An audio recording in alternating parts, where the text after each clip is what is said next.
Hi, it's Peter again from Romford Film Festival, and I'm here with Adrian Serecut, who is the writer, producer and director of a wonderful Romanian short film, The Smuggler. Adrian, thank you so much for coming and joining me. Yeah, thank you for selecting my film. You're very welcome. So I should say, first of all, this film's been nominated for 2 prizes here, Best Cinematography and Best Score. So a really wonderful short film that we've just seen on the big screen. And I believe it was the first time you've seen your film on a large screen, is that right? Yeah, I've submitted it to several festivals, but obviously due to the pandemic, this is actually my first experience in a live festival. Wonderful. So it's the first time I'm seeing it on the big screen. Wonderful. Which is great. Yeah, and you brought your family with you as well Yeah, today, so it must be really nice, really Yeah. wonderful. So Yeah. thanks so much for My coming. support team. Yeah, great. Yeah, got a big clap at the end and everything. Yeah, wonderful. So The Smuggler, tell us what the story's about. Well, it's about a dark period in the Romanian history that we had before 1989, where communists ruled the country. And obviously there were many limitations imposed on the population, beginning with freedom of speech and freedom of thought. And this film narrows down things, focusing on the struggles that especially believers, people of faith, had to go through during those times where Bible reading wasn't quite as free as it is now, and also smuggling in Bibles and Christian literature especially was something that the government was against. So yeah, and that's the focus of this film. I found the film, I watched it just with you as well just now for the second time, and I found it really moving. I think what was so moving about it is that this guy, he's not smuggling weapons, he's not smuggling drugs, he's literally smuggling books, and in particular Bibles, but even that is illegal. And I found that really actually quite moving, that it's something as innocent as that, and that's what he's tracked for and eventually arrested for. Yeah, I was a child during that period, and I remember my parents, they weren't like religious people, but they would listen to the underground radio station, which was Free Europe, something like that.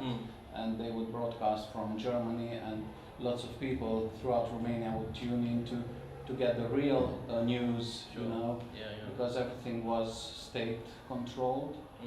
So we only had 2 hours of TV program a day, which was mainly to praise the big, great Communist Party and its leader.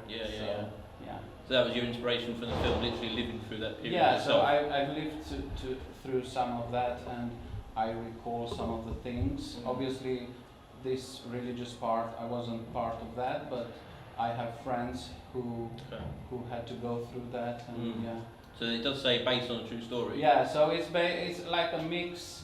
I tried to distill several stories and make one. So that's why we have this main character who's a family man, and he does this Bible smuggling thing. Sure. So this is your first short film, is that correct? Yeah, this is my short So film. what's your journey to this point? How did you become a filmmaker? Well, I dreamed of becoming a filmmaker since I was 18, but life got in the way, and I wasn't able to. I wanted to study at a film school, which wasn't possible, so I thought maybe I should start learning on my own.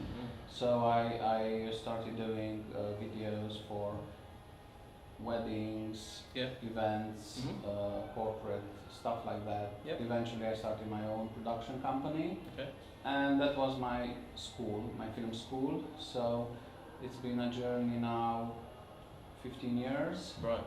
So just self-teaching. And yeah, it's all self-teaching. That's wonderful. And trying and doing and making mistakes and start again. Sure. And That's a really it's a great story. Really inspiring to hear that, because as I say, it's a really great film. Thank you. An interesting question for you. Actually, your wife appears in the film. Yeah. Well, how did that work on set? Was she difficult to direct or easy? To be honest with you, initially I wasn't sure I wanted to cast her, although she had a bit of experience. Okay. But we did a test shoot for those cemetery scenes, Yep. and I thought, okay, let's try with you, Mm. and then maybe we'll find someone who will be the real actress in the film.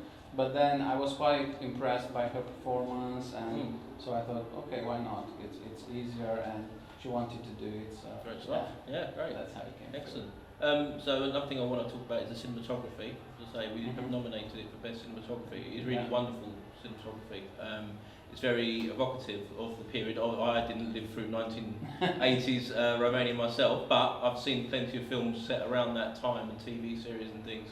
It's very, very, as I say, evocative of that period. What did you work on particular that made it look like that period? What did you so I worked closely with my DP, a friend of mine, Andrei Luca, who we discussed a bit the script, and we wanted to give it a feel, as you just mentioned, a feel of that era, quite washed out colors, and also we thought maybe if we try to go the anamorphic route, we could get a bit of that filmic feel.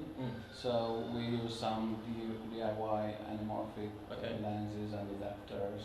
We shot it with Blackmagic 4K camera.